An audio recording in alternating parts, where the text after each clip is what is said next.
1 minute কথাগুলো শুনে যান, বেশি সময় নিব না। গল্পটা শুনে যান, গল্পটি শোনার পর সুবহানাল্লাহ না বলে যাবেন না।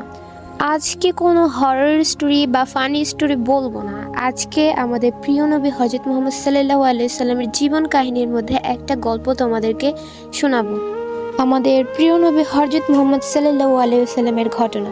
একদিন লক্ষ্য করলেন মা আয়েশা সিদ্দিকা রাদিয়াল্লাহু আমাদের প্রিয় নবীর পূর্ণিমার মতো চেহারার মাঝে হালকা হালকা কালো গর্তের মতো দাগ দেখা যায়। তখন মা আয়েশা সিদ্দিকা নবীজিকে বললেন, ইয়া রাসূলুল্লাহ, এগুলো কি? এগুলো তো বসন্তের মতো দাগ।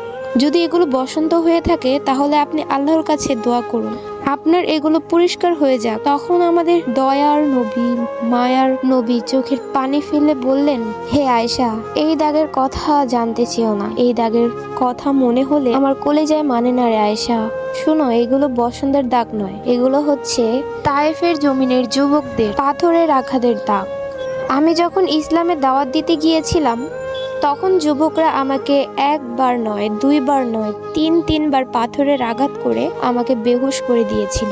এই দাগ সেই তায়েফের জমিনের পাথরের আঘাতের দাগ। তখন মা আয়েশা সিদ্দিকা বললেন, হে নবী, আপনি আল্লাহর কাছে দোয়া করুন, তাহলে নিশ্চয়ই এই দাগগুলো পরিষ্কার হয়ে যাবে। তখন প্রিয় নবীজি আরো কাঁদতে কাঁদতে বললেন, আয়েশা, না না, এই দাগ আমি মুছবো না। কাল যখন হাসরের মাঠ কায়েম হয়ে যাবে, আমার গুনাহগার উম্মতগুলো নবী কই, নবী কই বলে খুঁজবে। তখন আমি এই এক একটা দাগের উছিলায় আমার কোটি কোটি উম্মতের ফুল সিরাত পার করে দিব। সুবহানাল্লাহ। সুবহানাল্লাহ বলবেন না?